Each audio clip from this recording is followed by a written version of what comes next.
Welcome to This Explainer. Today, we are taking a massive cinematic journey into one of the oldest and most awe-inspiring cosmologies in human history, the Zoroastrian faith.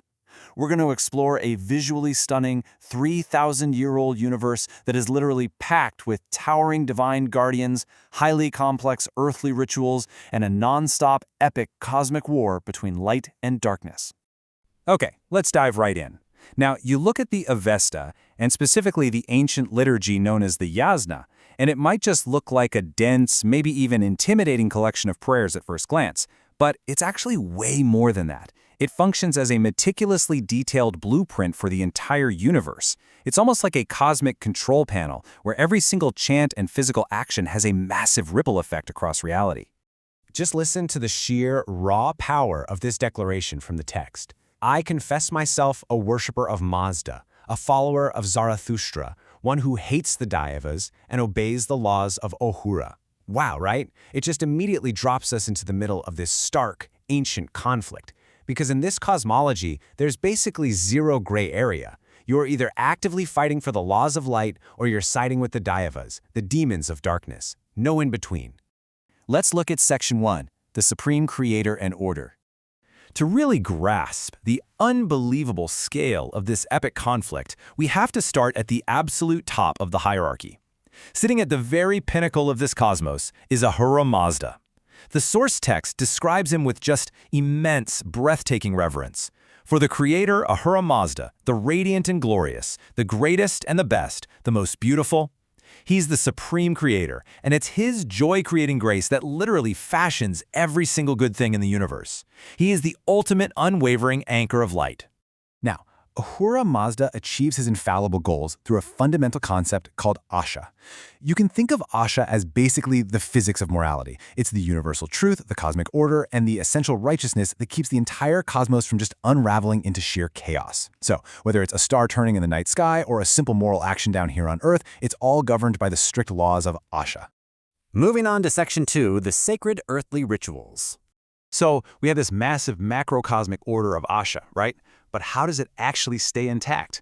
Well, we have to come all the way down to the earthly plane to find out. The crucial point here is that the Yasna, the primary liturgy of the Avesta, isn't just some passive prayer you quietly mumble. It is a highly active, totally essential ritual of worship and sacrifice. In this worldview, an earthly priest is effectively acting as a cosmic mechanic, actively keeping the gears of the universe turning. And the texts are just loaded with these vivid sensory details about the ritual itself. Take the Homa, for instance. It's described as this sacred, golden-eyed plant, and also the divine healing drink extracted from it. Imagine the priest actively utilizing this alongside holy water and sacred twigs. Because these aren't just mere symbols, they are direct, physical conduits that plug the earthly worshippers straight into the divine realm. The physical elements used in this ritual are incredibly specific. You've got the Berezman twigs, the Zathra libations, the Hama, the holy water, and the sacred fire, which, by the way, the Avesta explicitly honors as the literal son of Ahura Mazda. So notice this incredible micro-to-macro framing we're seeing. Every single physical earthly offering is directly dedicated to a corresponding massive cosmic force. And honestly, it goes way beyond just physical items. This ritual is intricately woven into the very fabric of time itself. The texts constantly invoke what they call the 33 Masters of Asha. What this means is the ritual precisely synchronizes the worshipper with the specific moments of the day, the phases of the moon, and the turning of the seasons. They are intentionally aligning our messy, human earthly time with the perfect divine calendar created by Ahura Mazda. All right, Section 3, the divine cosmic guardians.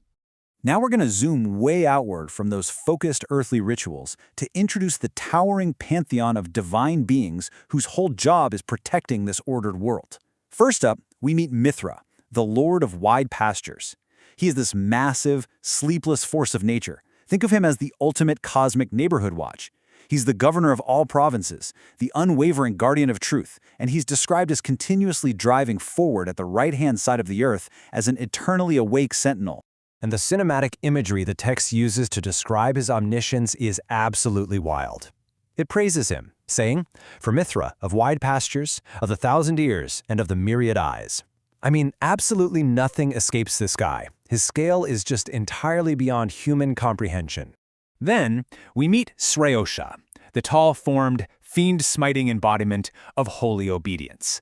So if Mithra is the all-seeing cosmic sentinel, Sreosha is the ultimate active warrior of the divine. His introduction immediately shifts the energy of the text toward the impending, violent cosmic conflict that really defines this entire theology. And this brilliantly illustrates the sheer, visceral martial intensity these ancient texts attribute to their guardians. It's intense. The Avesta says of Sreosha, he holds in both the hands and poises his knife-like battle axe to cleave the Deva's skulls. This is a fierce, highly active defensive creation against literal demons. Next is Section 4, Spirits of the Faithful. So we move from these towering, godlike guardians to something a little closer to humanity, but honestly equally cosmic in scale. These are the Fravashis.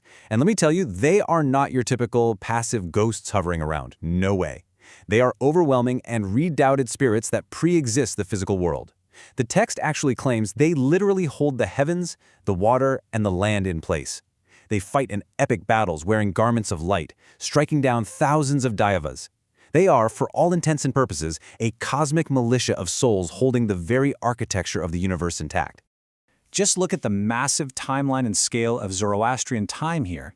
The text honors Fravashis from the absolute dawn of creation all the way to the ultimate end. We're talking from the soul of the very first man, Gaia Maratin, moving through the early saints of ancient lore to Zarathustra and his present disciples, all the way to the victorious Saugient, the future savior who will eventually renovate the world. It's an unstoppable spiritual army spanning the entire life cycle of existence. Which brings us to our final core theme, Section 5, the eternal cosmic battle. Everything we've covered today exists because of the fundamental duality right at the heart of the Avesta. The battle lines are drawn incredibly starkly. On one side, you have the forces of absolute good and order, Ahura Mazda, the good spirit Asha, and the Fravashis.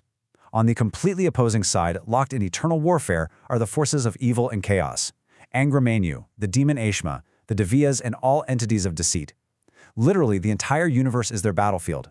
But here is perhaps the absolute most fascinating takeaway of the whole shebang. In this epic war, humanity's ultimate weapons are not magical swords or mystical spells, as this quote so beautifully reveals.